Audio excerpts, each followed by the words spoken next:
A video is never late, nor is it early. It arrives precisely when it means to.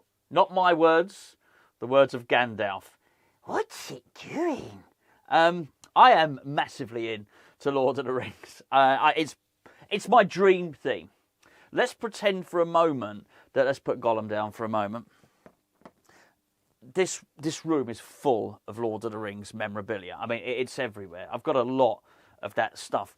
There's one of my latest pieces here. I'm mad for it. I only say this to highlight quite how important a theme this is for me.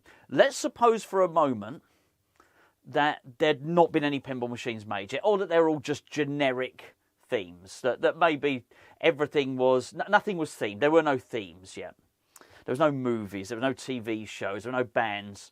If you were to ask me at that point, what would you like to be? What would be your first choice as a themed pinball machine? The answer would be Lord of the Rings. That's how much I love this theme. I've read all the books too many times. I've watched all the films too many times. I've got paper. I've got hardback copies of the history of Middle-earth on my bookshelves in the house. Get the point? It's a big deal for me. So there's been a lot of people who have been saying, when are you going to do this? By the way, there's one right there. See that? We'll do a video on the game at some point, but there it is. It's been rumoured that they might do a remake, a remastered version, like they've done with Metallica. If they did, I'd get it and keep that. Are you starting to get the gist now? You're starting to understand quite how much I love this as a theme. Lots of people have been asking when this is going to be done. Well, the answer is now. I'm going to say some stuff now which I know is going to bore a lot of people, because you say, why do you say that? Why do you explain yourself, the concept of your top 50 in every video? We get it. That's what a lot of you say. I'll tell you why. Because what did I do the other day? Well, you can see it's up there. I did Jurassic Park 2 or 3 days ago. I did that video. Even though I explained the whole concept in there, always somebody asks, why isn't this in there? So somebody did ask, why isn't Pulp Fiction there? Why isn't Jaws in there? There are only two reasons why a game will not feature on this list. Firstly, you have to understand I've not finished the top 50 yet. It's a work in progress. So if it's not on there, reason number one is I haven't done the video yet.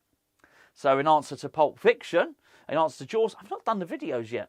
Not on them doing it. I want to enjoy them more. I want to play them a little bit more before I decide on where they're going to be. It's a big deal for me. To decide where a game rests in the top 50 is a big deal. The other reason is if I've not had the games in this house, they don't qualify. Because, you can go to sleep, you could probably skip forward 30 seconds if you're sick of hearing me say this.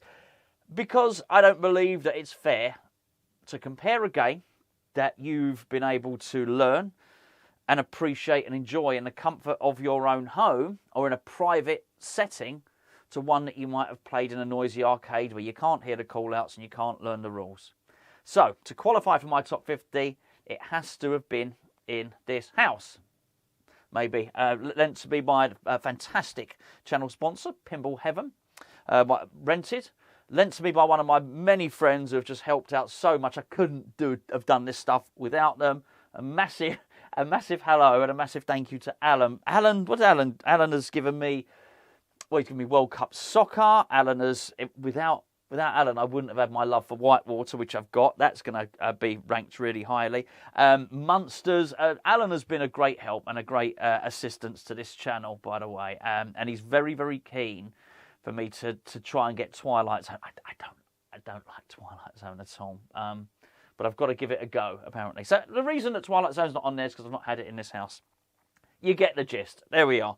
Lord of the Rings. Now, there's some criteria for this, and it's slightly different to the Pinside Top 100, which is more of a vote.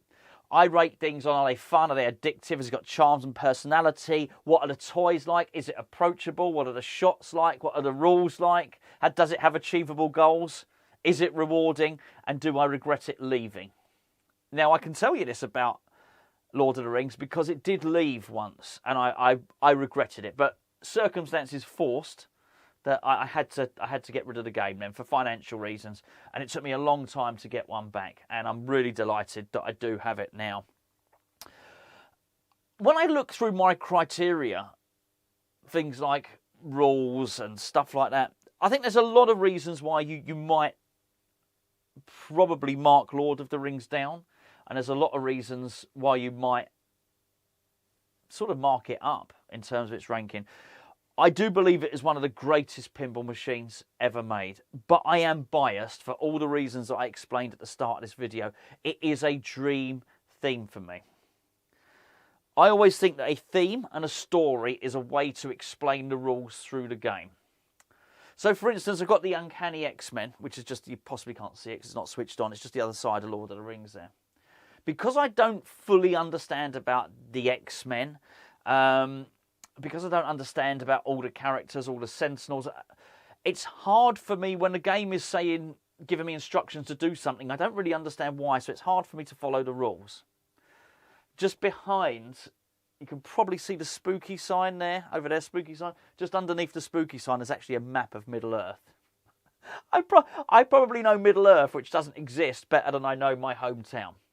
So when I'm playing the rules, or when I'm playing the game of Lord of the Rings, I know exactly where I am. If I'm in the Shire, I know exactly where I'm going. If I'm going to Mordor, if I'm going to Isengard, any of those things, I understand all about it. And because I have an understanding and an encyclopedic knowledge of every single character and every single place, even though the rules are complicated, and there are not many games with more complicated rules than Lord of the Rings, I understand them. I don't need to learn them. When I did my Jurassic Park video a couple of days ago, I said I have no desire at all to have to download a 30-page PDF in order to learn the rules of a pinball machine. Now, what I'm saying now probably contradicts that, but I sort of don't need to. I just know everything. I can look at the playfield on Lord of the Rings and just know exactly what's going on. So automatically I am in tune with the machine. Also, when I listen to the call-outs, it just has movie call-outs. We spoke in the Jurassic Park video about getting actors in to do the call-outs on certain games. There are call-outs on this game, but in the main they are using movie quotes, and that's that's cool. To use the movie quotes is absolutely brilliant. I believe there's we say this. You not only have you got Gimli. I don't know if you know this, but the actor that played Gimli in the films also played Treebeard. And by the way, was also in Indiana Jones. Just a little bit of trivia there for you. So that there are some call-outs along those lines, but in the main, the modes are just the movie footage being played. Absolutely magnificent, and it draws you in. They've clearly had full artistic license to use whatever they wanted when they made this Stern, which I think was incredible. Now, we've actually interviewed George Gomez on this channel, and I asked him about Lord of the Rings, and I said, George, this is a triumph. This is one of my favourite games. And I asked how he did it, and I was really surprised. He wasn't into Lord of the Rings. He didn't really know the first thing about it. He just designed a really, really good game, and it was done far quicker than I expected it to be. For me, to look at the rule set of this game would give the impression that it was a project that had taken a lot of time. And not so, according to George. So I think even more impressive that they made the game as good as they did. Let's go through. I mean, I could honestly talk about this pinball machine for 2 hours, and I'm not going to do that to you because that just wouldn't be fair at all. I'm looking at the game now. And it's packed full of stuff. It really is a museum, a museum to the films, really, to the Peter Jackson movies. They waited till the right time to do it because it's got the trilogy in there. Obviously, it's got Fellowship of the Ring, it's got the Two Towers, it's got Return of the King, and they all fit seamlessly together, and they all play their part in the modes. In terms of the look of the game, I don't know how well you can see that there. It's not the best looking game in the world. It has to be said. So I actually have a back glass for it. I have a different back glass, which when I get that, it's actually my friend John has very kindly given it to me. When I get that back glass on there, I'll do a video on the game. I have put some modifications on it, but it's packed. It's completely packed, that game. But it's not a good-looking game. And the playfield is a homage to the film. And I'd always sort of thought I'd love to. I don't think you could do this for licensing reasons. You certainly couldn't do any more than one off. I always thought I'd maybe one day love to get a really good artist like Chris Franchi, who's the best pinball artist, obviously, to redo that and get a bespoke and get a personalised playfield. Now, I do think if Stern redo this game, and I really hope they do, I'm sure they'll improve the artwork on it. Hey, look, it's up to you to decide whether you think Metallica's artwork has been improved on the remastered version. Ultimately, I don't care because it's not a theme that I'm into. Metallica are not on my playlist. As good as I understand the game is, I don't really care. I'm not invested in it. I don't care if the artwork is better now than it was. And the original game came out in 2013, and the remastered version's just come out. I don't really care. I do care about that, and I think if Stern did that, you'd get an improved version. I'd be very interested to see if they did do it, whether they would pack it as much as it's packed now, because it's absolutely full. It's packed full. It's probably the last game you need mods for is something like that. It's got them anyway. Funny, I've said the same about the Big Lebowski. It's so packed. You probably can't fit any mods in. Well, you know what? I did. And I've got a lovely toilet mod in there. Quite right too. So Lord of the Rings. Let's go through the things on the list. Is it fun? Yes, for me, it's incredible fun. The hairs on the back of my neck stand up when the theme tune plays. But that happens anyway. As I say, I'm completely in love with the theme. It's not fun for everybody. Some people think it's too long. Some people say it's like chopping wood. Well, I like chopping wood, right? And it's not for everyone. The rule set is very complicated. It's very long, and people can find the game quite repetitive. Fortunately, it's my list, so somebody else's list, it might well be well down there. It's incredible fun. I love it, and completely immersive. I really feel that I am absolutely in the world of it. And I think if you've ever played The Hobbit is like that as well for very different reasons. I think, because of the screen, because of the sound, because of everything that's going on there. I'd love to be having that with that. But I don't mind. If they never did another Lord of the Rings pinball machine and this is all we got, I'm happy with that. I need to get the pin sound for it, though. I definitely need to get the pin sound for it. Has it got charm and personality? I mean, tons of it. Just tons of it. It's got a really annoying toy on it, the Balrog. And I could do without the Balrog, but he's such I say he, is the Balrog he? Such an integral part of the game that it's a big part of it. And you get those call-outs from Ian McKellen on there, who plays Gandalf. And he's, the Balrog, this fur is beyond any of you. And he says that. It's just wonderful. He starts the call-outs that come with it, and there's a great mode, getting the Fellowship across the bridge, which is a multi-ball. And you have to hit a shot, get one of the members of the Fellowship over the bridge, then hit the Balrog, then hit another shot, then hit the Balrog. It's tough.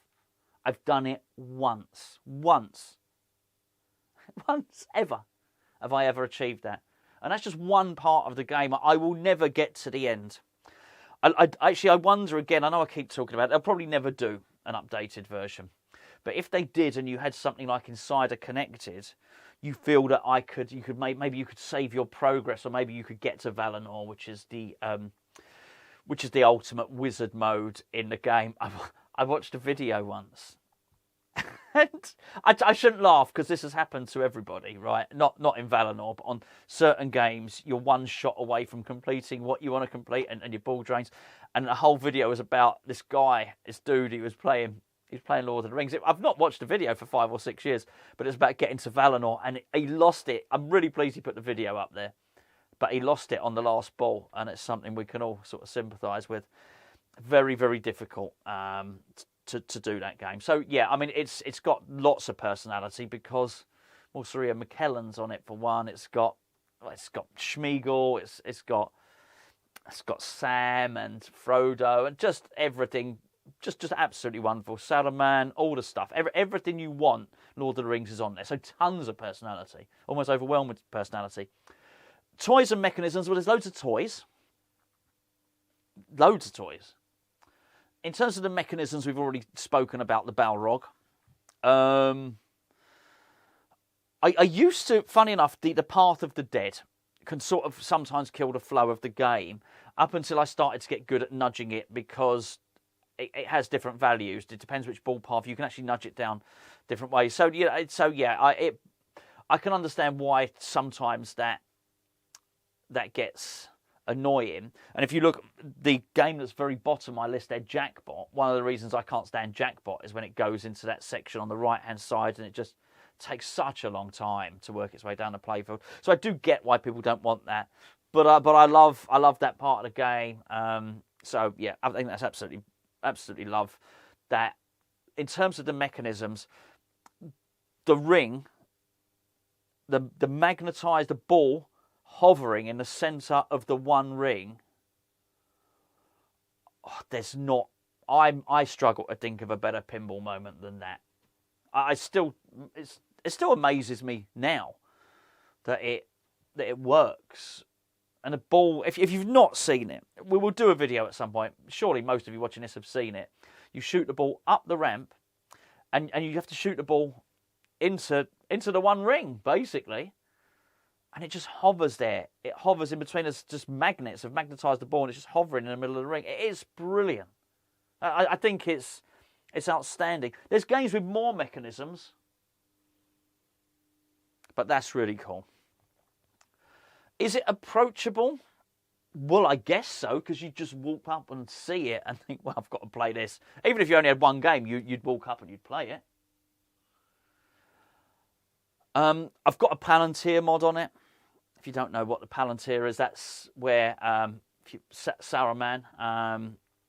If you've seen the film, it's basically Saruman's crystal ball, if you like. And I've got a wonderful Palantir mod on there, which just looks so much better than what came with the original. The shots, I love the shots. I love the shots. So it's got a ramp on there. Now it's actually, I'll tell you what the ramp reminds me of. And it's George Gomez again. Bride of Frankenstein ramp, which I'm actually looking at it here now. And it's the Legolas ramp. And it does the same thing. It's just got a lovely, again, it's just the timing of the shot is absolutely beautiful. And I think it just works a treat. Certainly the sword lock shot on here, because it locks in the hilt of the sword. We see that. We see that again from Gomez at that very tight shot. Gomez uses this throughout his pinball design career. And I like it. I like it. And obviously the locking in it sort of just locks on the sword is something we're going to see later on. And he's going to introduce that into Deadpool. But the shots I enjoy. There are games with better shots. I'm not going to pretend otherwise. But it works. It works really, really well for me. And the orbits work really well on there. I feel all the shots are makeable, which is great. The rules we've already discussed. They are tough. And generally, I like short games. But because I love the theme, I have no problem making myself a drink, coming down here, and dedicating an hour just to playing Lord of the Rings. It's a great way to pass the time. It really is. The one thing I've noticed with it, and the machine is not playing brilliantly at the moment because after a while it loses some of its power on the coils. So I think it probably needs more powerful coils, but I didn't do that. I changed and put precision flippers on it, but I didn't put the bushings and the mechanics on.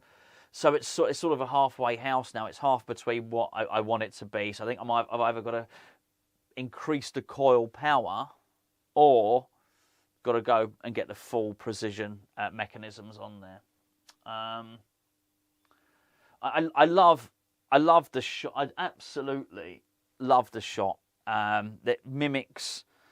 It's the left orbit shot, and it mimics what you've got on Batman 66, which of course is up there.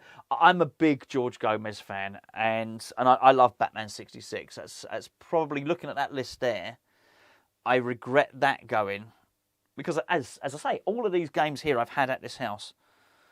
And I'm looking at the list, and just in case you can't see it, I'll read down the list now. So, Attack from Mars, Deadpool, Lebowski, Batman 66, Jurassic Park, Godzilla, Fishtails, Elvira's House of Horrors, Cactus Canyon, Star Trek Next Gen, Total Nuclear Annihilation, Foo Fighters, Champion Pub, Dolly Parton, Sopranos, World Cup Soccer, Medieval Madness, Rush, Avengers Infinity Quest, Judge Dredd, Stern Star Wars, Jurassic Park Home Edition, Ghostbusters, Popeye, X-Men, John Wick, Jackpot.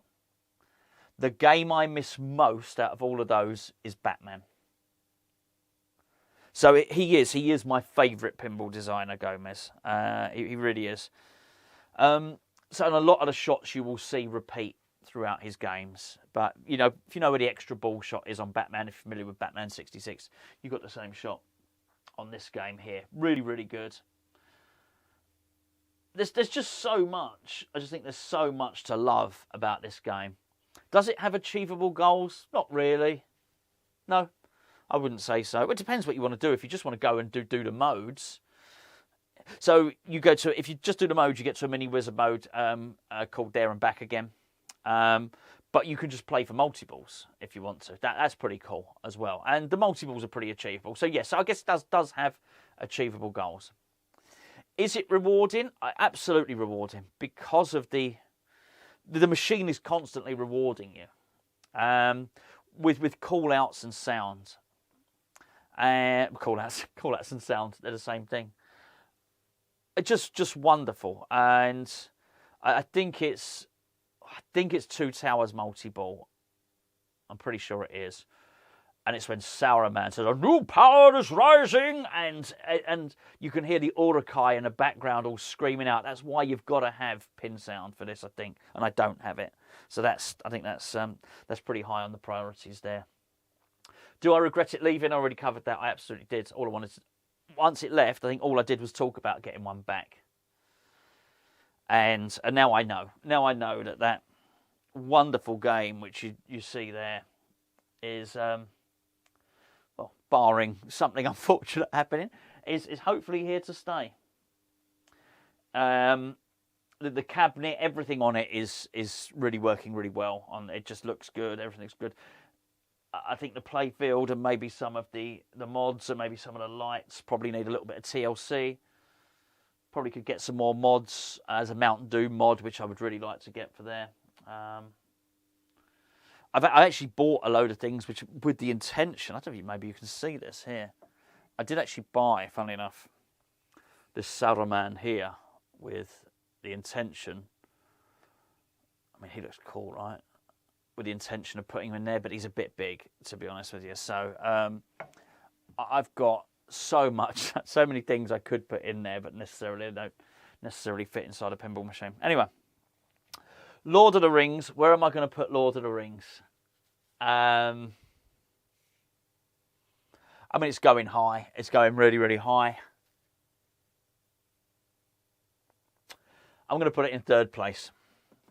I'm going to put Lord of the Rings just below Deadpool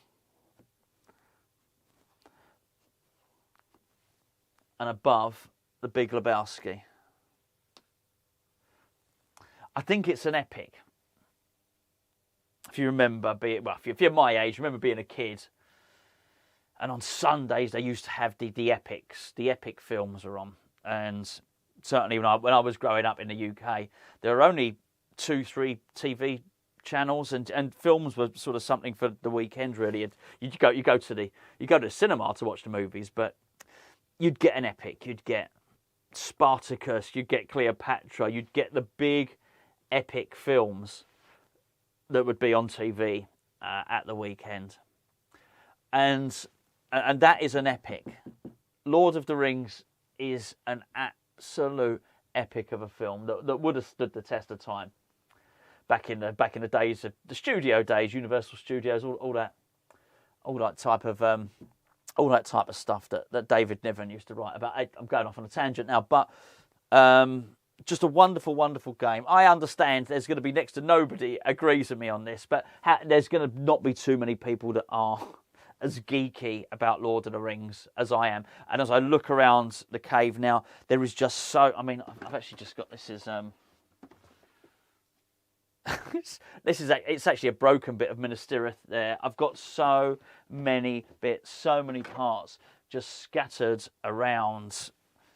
There's a completely different Schmeagol there. My friend Tony, hello Tony, he gave me a Gandalf on shadow effects. And I've just got so much stuff. The Sauron is down there, not the main one, obviously, because we'd all be in trouble, wouldn't we? And, love it. Anyway, thank you for indulging me. Thank you for watching this video.